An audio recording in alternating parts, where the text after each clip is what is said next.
1991년 1월, 일본의 여대생 시오리는 친구와 함께 역 인근에 있는 오락실에 놀러갔다 코마츠라는 남성을 만났습니다. 그는 그녀가 마음에 든다며 전화번호를 요구했고 그녀도 그가 마음에 들었는지 연락처를 알려주었습니다. 이날은 금방 헤어졌지만 둘은 이 뒤로 문자를 주고받으며 서로를 알아갔고 얼마 뒤 애인 사이가 되었죠. 일주일에 한두 번 만났던 그들은 함께 영화를 보고 저녁을 먹은 뒤 드라이브를 하는 그런 평범한 데이트를 즐겼습니다. 그러던 중 어느 날부터 코마츠는 그녀에게 명품 옷이나 가방 등을 선물이라며 주기 시작합니다. 직업이 외제차 딜러라 보너스가 많이 나온다며 비싼 선물을 건넸던 코마츠. 처음에는 받았지만 계속되는 선물에 부담스러워 한 번은 이를 거절했는데 그때 그는 매우 화를 냈다고 합니다. 이런 모습에 어쩔 수 없이 선물을 거절하지 못했고 갈수록 자신을 통제하려는 그가 무서워진 그녀는 결국 이별을 통보했죠. 그로부터 몇 개월 뒤 시오리는 코마츠가 보낸 나쁜 사람들에 의해 살해됩니다.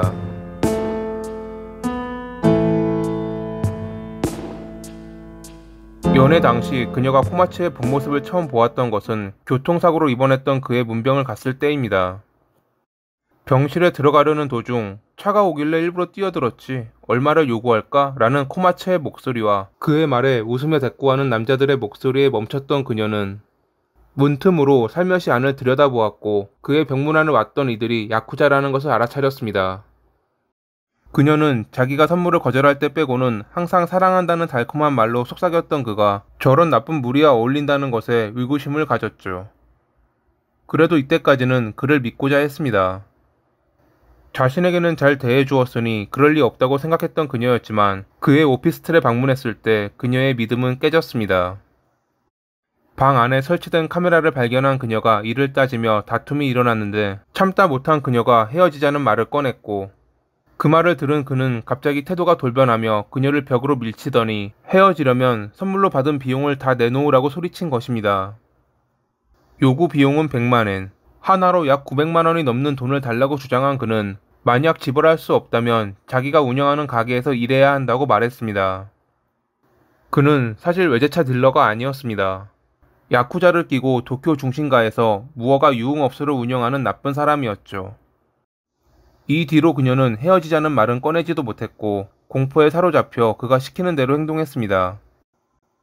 코마츠는 그녀가 다른 마음을 먹지 못하도록 가족들에 관한 정보까지 조사해 두었다며 자신을 거부하면 끝장을 볼 것이라 윽박 지르기도 했습니다.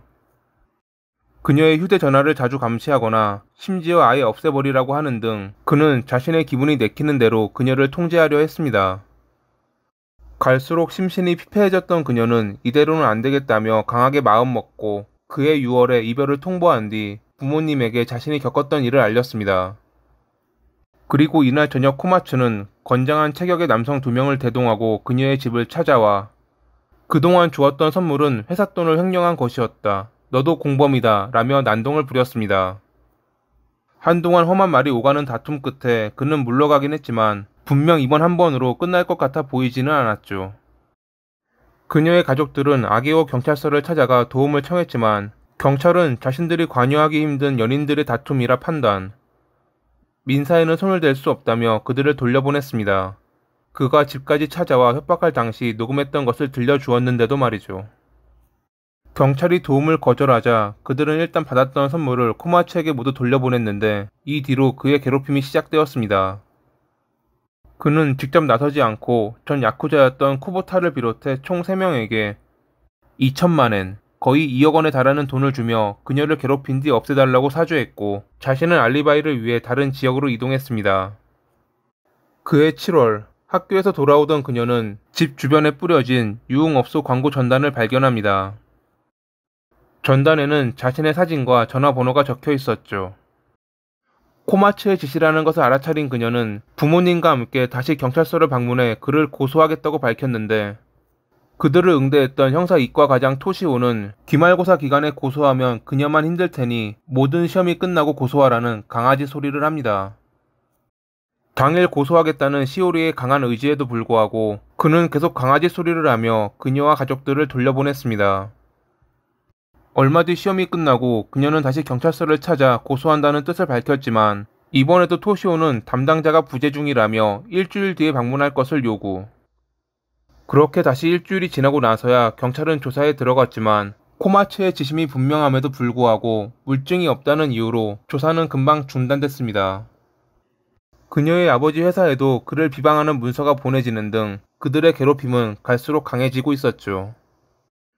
그녀의 아버지는 아게오 경찰서를 찾아가 이번에는 다른 형사에게 명예훼손 사건이라며 증거를 비롯해 그동안 있었던 일에 관해 정리된 서류를 주었는데 형사가 결재를 받아야 조사가 진행된다며 서류를 올린 곳이 형사이과.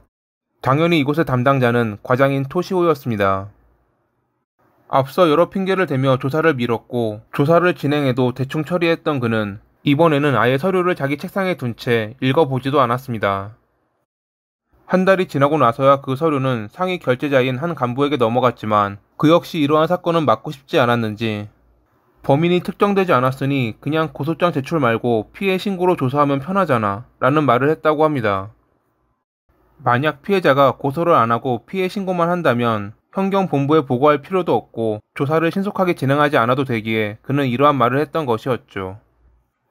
훗날 이 간부는 그냥 지나가는 말로 한 것이지 직접 명령하진 않았다며 전형적인 꼬리 자르기의 모습을 보여주었습니다. 토시오는 시오리 가족들에게 부하 직원인 혼다를 보내 언제라도 재고소는 가능하니 일단 고소는 취하하고 피해 신고를 먼저 하라고 설득했습니다. 하지만 일본 형사소송법 규정에는 한번 고소를 취하하면 재고소는 할 수 없다는 조항이 있습니다. 즉 그는 거짓말을 했던 것이었죠. 고소를 취하하지는 않았지만 더 이상 경찰을 믿을 수 없다고 판단한 시오리는 다른 대책을 세우려고 했지만 코마츠가 먼저 움직였습니다. 그의 사주를 받은 쿠보타와 다른 두 명은 그해 10월 26일에 오케가와역 앞에서 흉기로 시오리를 공격한 뒤 달아났습니다. 병원으로 옮겨졌지만 끝내 그녀는 사망하고 말았죠. 모든 것이 끝나고 나서야 경찰은 부랴부랴 사건을 조사하고 도주한 코마츠와 사주를 받은 이들을 추적했습니다.